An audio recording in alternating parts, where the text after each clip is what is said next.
ligo muna kami sa ano, sa pang hindi naubusan ng tubig. So punta kami doon, may ligo kami, sobrang init, sobrang init na init. Doon kami sa sapa. So, diba guys, so, tingnan nyo guys, sino kasama ko, mga Japon dyan. Ligo muna kami doon sa sapa na hindi naubusan ng malapit na kami guys, medyo malayo pa. So maganda yung daan dito guys, simento, yung kalahati hindi. Patay na sad ang kinabuhing moto sa miyo. Tindak.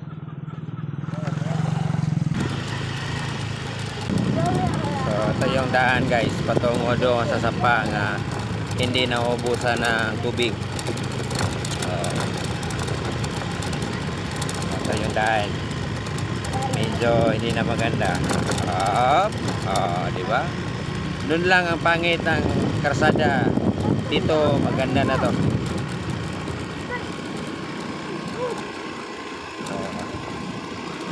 Diba?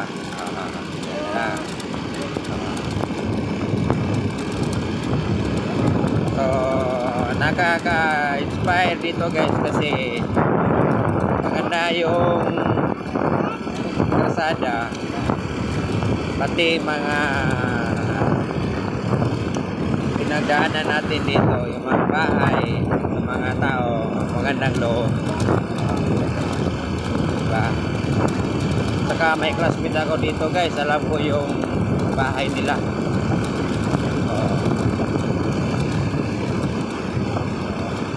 Ito yung tinatawag lang Bagakay,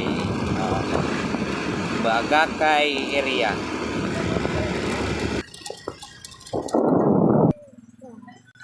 Ito taligo ya.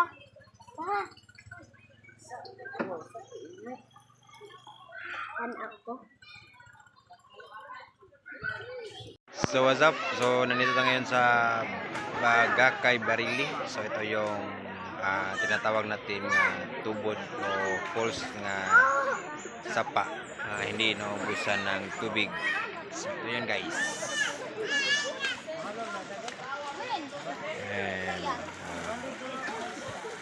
And dyan sa may may tao doon. Dyan, isang malaking puno ng mangga. Dati, yung panahon pa hindi pa dumating yung bagyong Odette. So dyan, sa lalim, so dyan nagsisimula yung tubig. Dyan galing. So, sobrang lamig dito. So, yung falls. So maraming maniligo dito, naglalaba, diba?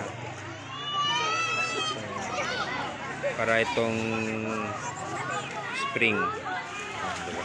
Maraming naliligo. So mga bata naglalaba.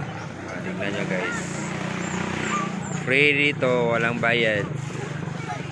Ang babayarin mo lang yung mga pagkain dito. Yan, mga pagkain. Wala namang bayad. Parking, walang bayad sa parking. Pagkain lang, bayaran mo.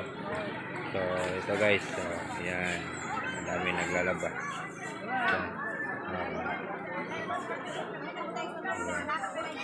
Bagakay, diba? Dami ng linggo guys.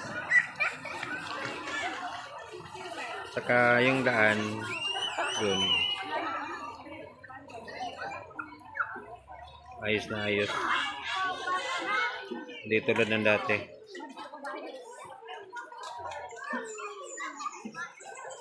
Wow.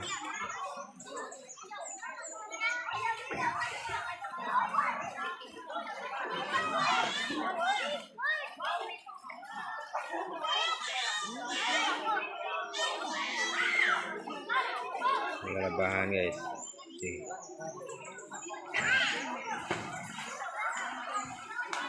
Free, walang bayad.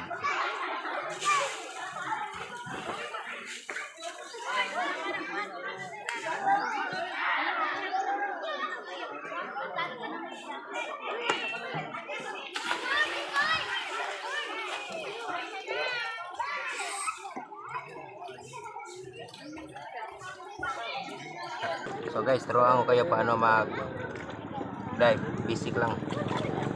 Ito. Basic lang.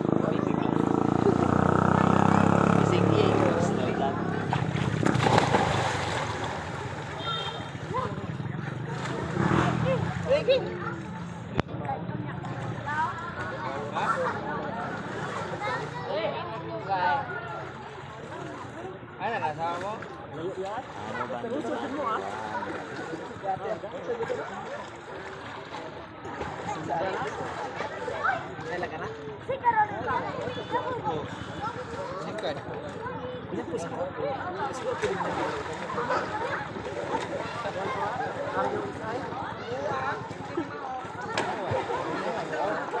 So yun na guys, so yun na kami. Tapos na kami maligo. Sa sapa nga hindi naubusan ng tubig. Bye.